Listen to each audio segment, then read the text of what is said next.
sorry about that, babe. I know what you're thinking. Did you really never play Shining Force 3 before? The answer is, yeah. I was holding off for years to fully play through Shining Force 3 because I wanted to play the Shining Force 3 translation project, but on real hardware. Well, I was lucky enough to acquire a Japanese modded Sega Saturn, which allows me to play burned games, and here we are. But as you can expect from the title of this review, I have only completed Scenario 1 at the time of me putting this together, so this is not a full Shining Force 3 review, just Scenario 1. Shining Force 3 Scenario 1 is a turn-based tactical RPG that was developed by Camelot Software Planning, published by Sega, and released for the Sega Saturn in Japan on December 11th of 1997, and localized for the USA, released on July 31st of 1998. Again, we're focusing on the translation project version of Scenario 1, so it's not a 100% likeness to the Japanese version, but about as close as you can get, and obviously it's also not exactly like the NTSC release either. The major differences between the versions are obviously in the form of dialogue and naming conventions and the like, but with the most glaring being the ending, where in the English version, Sega deliberately changed a lot of the ending in order to make it seem like a conclusion was reached, rather than the cliffhanger that we receive in the translated version of Scenario 1, which obviously leads you directly into Scenario 2. If you want more information and notes regarding the translation project, I will link the URL in the pinned comment below, but for now let's get back to reviewing the game itself. In Scenario 1, you assume the role of Symbios, who is a young lord from the Republic of Espenia, and please understand me when I say the Shining Force 3's story is very in-depth and very intricate, so if you're looking for a be-all end-all regarding the lore, this is not the video for you. Apologies in advance. Anyways, Espenia was once part of a bigger empire called Estonia, who eventually seceded after a war for independence. Espenia opposed Emperor Domeric's views and policies, which helped create negative rifts among the people, and even after the secession occurred, tensions were still high and led to many scuffles along the way.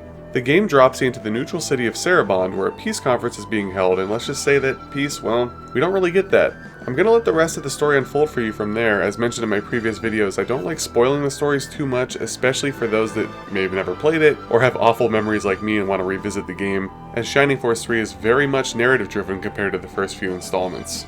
On the more technical side of things, Shining Force 3 is a leap into the future. Obviously, we're no longer confined to the 16-bit Sega Genesis, and now we're on the super powerful Sega Saturn. As such, the game has moved from 2D to 3D isometric with the ability to zoom in, zoom out, and rotate the camera as you go. I probably wouldn't be the first to tell you that I had some trouble with the camera.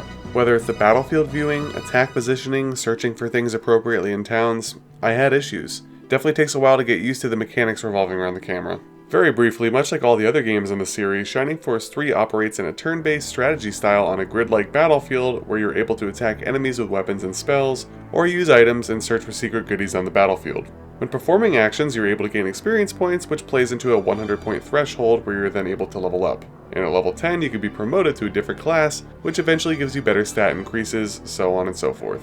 It's the same old stuff that I've reviewed for Shining Force 1, 2, and CD already, so I feel like I'm kind of just repeating myself. The goals of each battle are simple: kill all the enemies, kill the leader or boss of the enemies, or advance to a certain point on the map. One of the cool features about Shining Force 3 revolves around friendships. When characters fight more side by side, they develop stronger friendships with each other, which then causes their battle stats to increase when they're close. I did, however, notice that this can decrease if characters die.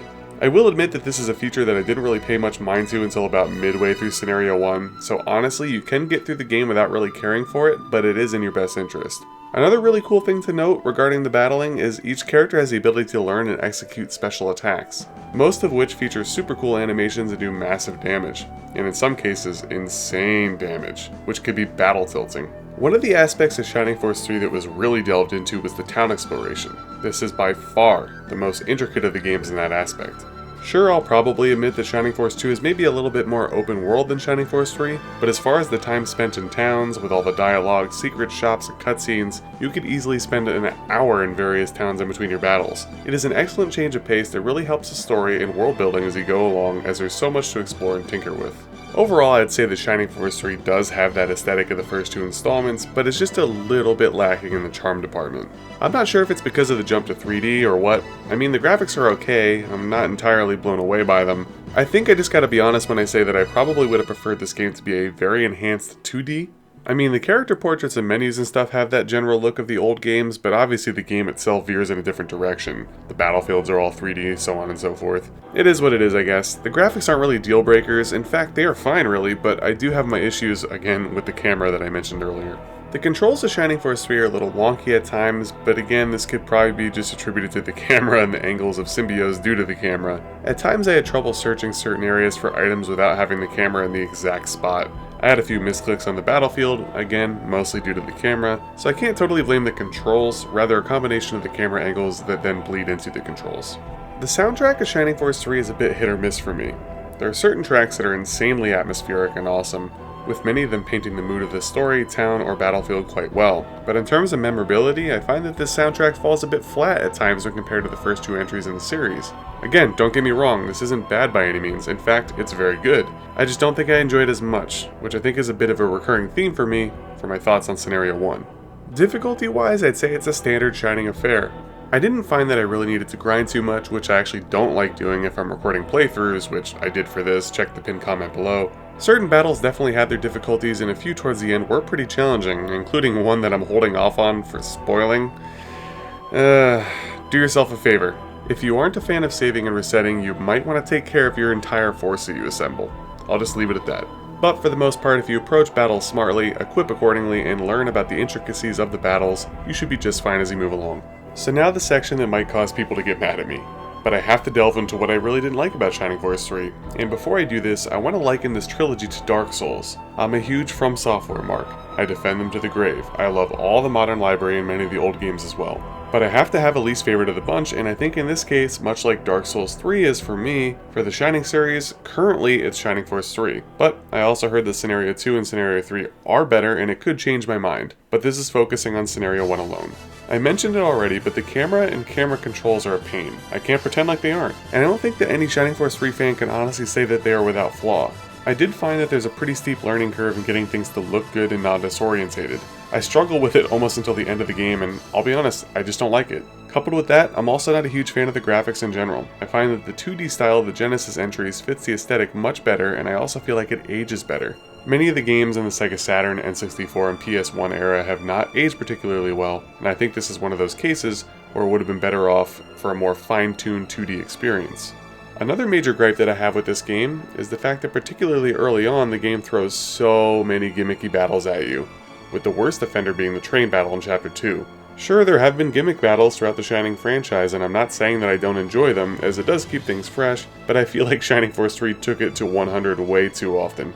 Many of these gimmick battles revolving around saving or sparing NPCs that presumably pay off for you down the line in the current game or future scenarios. If you have that feeling, or use a guide while playing, this means that you'll be resetting battles often in order to achieve those somewhat difficult assignments. This also includes the thief map treasure ruins throughout the campaign. I will say that towards the end of the game, aside from one particular battle that I already alluded to, the gimmicks do calm down and it gets a little bit more in line with how I think that they should be.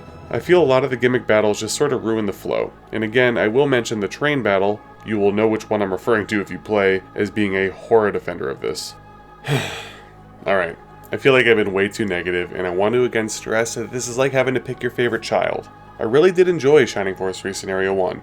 It was a wonderful experience, years built up in the making for me, and I'm eagerly anticipating Scenario 2, 3, and Premium Disc in the near future.